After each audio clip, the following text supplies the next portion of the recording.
2021 সালের 2রা মে বিধানসভা নির্বাচনের ফল প্রকাশের দিন। সকাল থেকেই টান টান উত্তেজনা। বিকেলের দিকে ছবিটা আরও স্পষ্ট। ম্যাজিক ফিগার পেরিয়ে তখন কার্যত নিশ্চিত হয়ে গিয়েছে রাজ্যের রাজনৈতিক ভবিষ্যৎ। আর সেই আবহেই সমাজ মাধ্যমে করা একটি পোস্ট ঘিরে ফের বিতর্কের মুখে অভিনেতা পরমব্রত চট্টোপাধ্যায়। তার সঙ্গে একই অভিযোগে জড়ালো অভিনেত্রী স্বস্তিকা মুখোপাধ্যায়ের নামও।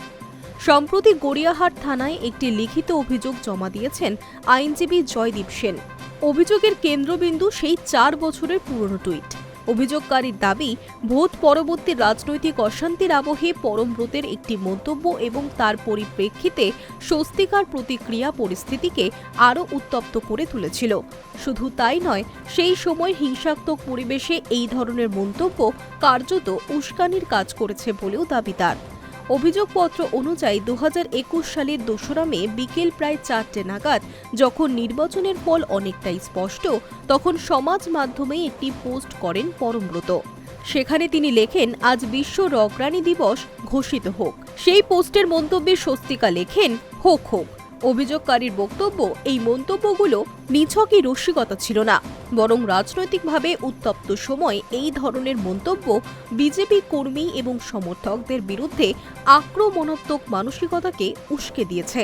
আইনজীবী জয়দীপ সেন তার অভিযোগে আরও উল্লেখ করেছেন, সেই সময় পশ্চিমবঙ্গের বিভিন্ন জেলায় বিজেপি কর্মীদের উপর হামলা, খুন, ধর্ষণ, অগ্নিসংযোগ এবং শারীরিক নির্যাতনের মতো একাধিক ঘটনা সামনে এসেছে। অভিযোগপত্রে বিশেষভাবে উল্লেখ করা হয়েছে বেলেঘাটার অভিজিৎ সরকারের হত্যাকাণ্ডের কথাও। তার দাবি, এমন অশান্ত পরিস্থিতিতে পরিচিতি জনমুখী ব্যক্তিত্বদের এই ধরনের প্রকাশ্য মন্তব্য সমাজে আরও বিভাজন এবং উত্তেজনা তৈরি করতে পারে। অভিযোগে ভারতীয় দণ্ডবিধির 107 ধারার প্রসঙ্গও তোলা হয়েছে।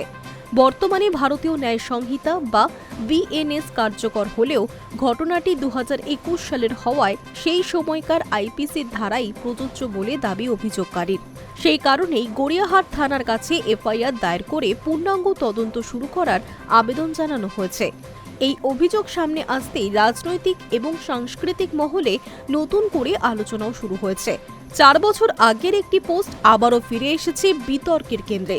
সমাজ মাধ্যমে লেখা কয়েকটা শব্দ কতটা প্রভাব ফেলতে পারে, জনমানসে তার অভিঘাত কতটা গভীর হতে পারে, সেই প্রশ্ন উঠছে নতুন করে। তবে এই মুহূর্তে পরমব্রত চট্টোপাধ্যায় বা স্বস্তিকা মুখোপাধ্যায় কেউই প্রকাশ্যে এই অভিযোগ নিয়ে কোনো প্রতিক্রিয়া দেননি। Hi news network.